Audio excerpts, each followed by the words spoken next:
আচ্ছা, এসআইআর এর form fill up নিয়ে কিন্তু অনেকেরই অনেক রকম সমস্যা হচ্ছে, অনেকের অনেক রকম প্রশ্ন আছে যে কিভাবে এসআইআর ফর্ম ফিল আপ করা হচ্ছে বা কিভাবে কোন জায়গাটা ফিল আপ করবো, কীভাবে ফিল আপ করবো সেটা কিন্তু অনেকেই বুঝতে পারছেন না। তো আজকে যে আমার ভিডিওটা সেটা কিন্তু এসআইআর এর ফর্ম ফিল আপ নিয়েই আমি করছি, ঠিক আছে? তো শুরুতে যেটা হচ্ছে, এই হচ্ছে আমার এসআইআর এর ফর্ম যেটা দিয়ে গেছে। একটা আমি এর মধ্যে ফিল আপ করে ফেলেছি, আরেকটাতে আমি বলছি। আচ্ছা, প্রথমে যেটা করতে হবে, এখানে আপনার সাম্প্রতিক সময়ের ছবি সেটা কিন্তু দুটোতেই এক কপি করে অ্যাটাচ করতে হবে, ঠিক আছে? দুটো ফর্মেই এক কপি করে সাম্প্রতিক ছবি আপনাদের অ্যাটাচ করে নিতে হবে। এটা হচ্ছে প্রথম কাজ। তারপরে কিন্তু আমরা চলে আসব এই ফর্ম ফিল আপের ব্যাপারে। প্রথমেই চলে আসছি যে ভারতের নির্বাচন কমিশন যে গণনার ফর্ম এখানে দিয়ে গেছে, সেখানে কিন্তু আপনার নাম মানে নির্বাচকের নাম, তার বর্তমান এপিক নাম্বার, তার ঠিকানা, বর্তমান যে ঠিকানা সেগুলো কিন্তু দেওয়া থাকবে, ঠিক আছে? আর এপাশে তার সিরিয়াল নাম্বার মানে ক্রমিক সংখ্যা, অংশ নাম্বার মানে হচ্ছে পার্ট নাম্বার, যে জায়গায় যে পার্টে সে ভোট দিচ্ছে, এগুলো কিন্তু সমস্ত দেওয়া আছে। বিধানসভা, লোকসভার নাম, রাজ্যের নাম সব দেওয়া রয়েছে, ঠিক আছে? আপনার বর্তমান যে ভোটার কার্ড সেখানে যে ছবি আছে সেটাও দেওয়া আছে। এবার ফিল আপ যে আমাদের অংশটা করতে হবে সেটা হচ্ছে, প্রথমে দিতে হবে জন্ম তারিখ, সেখানে প্রথমে তারিখ, তারপরে মাস, তারপর বছর, এইভাবে দেওয়া আছে। এভাবে কিন্তু লিখতে হবে এই কলামে, ঠিক আছে? আপনার জন্ম তারিখ স্ল্যাশ দিয়ে মাস স্ল্যাশ দিয়ে বছর।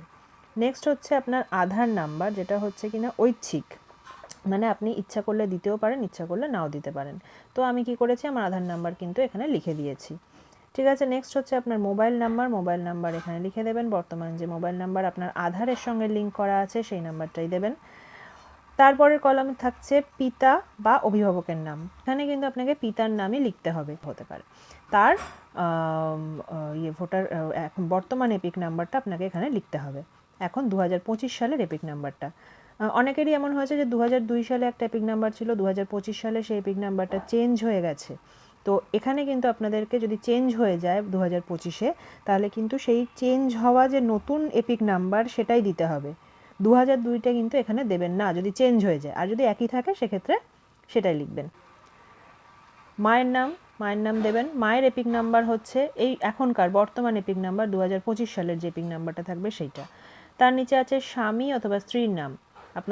আপনি যদি বিবাহিত হন তাহলে আপনার স্বামীর নাম অথবা স্ত্রীর নাম এখানটা লিখবেন, এবং তার নিচে তার বর্তমান এপিক নাম্বার, স্বামী বা স্ত্রীর বর্তমান এপিক নাম্বার, মানে 2025 সালের ভোটার লিস্টে যে এপিক নাম্বারটা আছে সেই এপিক নাম্বার হলো।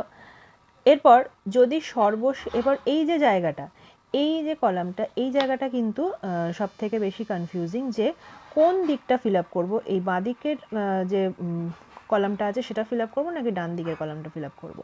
তো সেক্ষেত্রে বলে দিচ্ছি, সর্বশেষ এসআইআর নির্বাচন তালিকায় যদি আপনার নাম থাকে, মানে 2002 সালের যে ভোটার লিস্ট সেখানে যদি আপনার নাম থাকে, তাহলে আপনি বাঁদিকের কলামটা ফিল আপ করবেন। আর 2002-এর ভোটার লিস্টে যদি আপনার নাম না থাকে, তাহলে সেক্ষেত্রে আপনাকে এইটা ফিল আপ করতে হবে, এই কলামটা। তো যদি 2002-এ আপনার নাম থাকে, তাহলে সেক্ষেত্রে আপনার 2002-এর যে একটা লিস্ট, সেই লিস্টটা কিন্তু আপনাকে প্রথমে বার করে নিতে হবে, যেটা হচ্ছে এই যে 2002 সালের আমি বার করেছি, ইলেকটোরাল রোল 2002, ঠিক আছে? ওয়েস্ট বেঙ্গল আমার যে কনস্টিটিউশন ছিল, অ্যাসেম্বলি কনস্টিটুয়েন্সি ছিল সেইটা আমি বার করেছি। আর আমার যে অ্যাসেম্বলি কনস্টিটুয়েন্সি ছিল 139 বেলগাছিয়া ইস্ট, সেটা আমি বার করেছি। এবার এখানকার ডিটেলস এখানে কিন্তু আছে, এবং সেক্ষেত্রে এই যে আপনার এরকম একটা পেজ বেরোবে, সেখানে আপনি কিন্তু সমস্ত ডিটেলস পেয়ে যাবেন।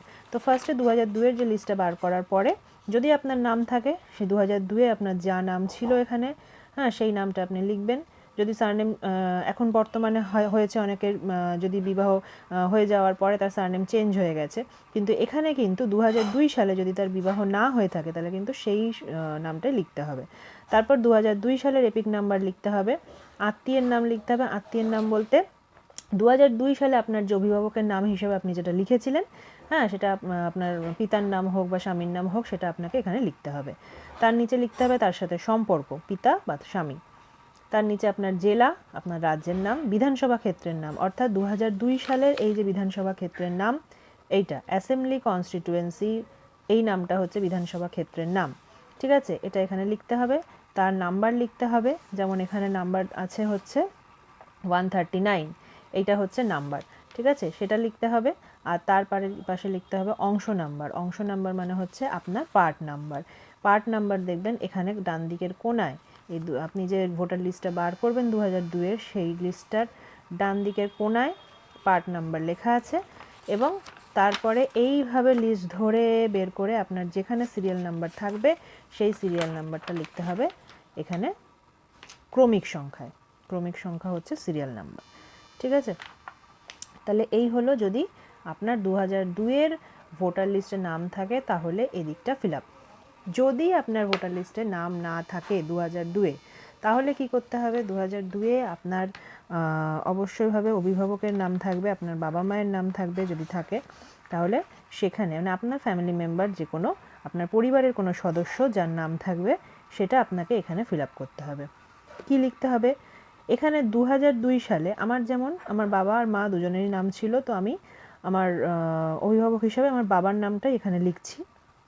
এবং বাবার এপিক নাম্বার 2002 সালে কিন্তু আমার বাবার এপিক নাম্বার অন্য ছিল, যেটা বর্তমান 2025 সালে বাবার এপিক নাম্বার কিন্তু অন্য, চেঞ্জ হয়ে গেছে। তো আমি এখানে লিখেছিলাম উপরে, এখানে যখন এই যে বাবার পিতার এপিক নাম্বার, এখানে লিখেছিলাম 2025 সালেরটা, আর এখানে কিন্তু আমাকে লিখতে হবে 2002 সালেরটা।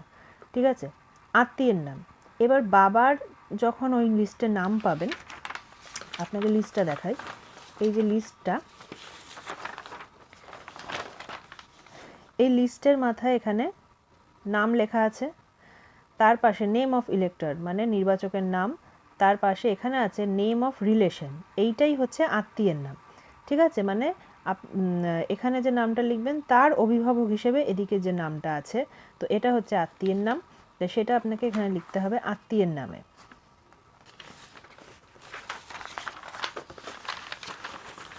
সেটা এখানে লিখতে হবে আত্মীয়ের নামে। ঠিক আছে, তার নিচে আসছে সম্পর্ক। সম্পর্কটা কোথা থেকে পাবো? এই যে রিলেশনশিপ, রিলেশনশিপে এই যে সম্পর্কগুলো লেখা আছে এইটা লিখতে হবে হচ্ছে এখানে সম্পর্ক।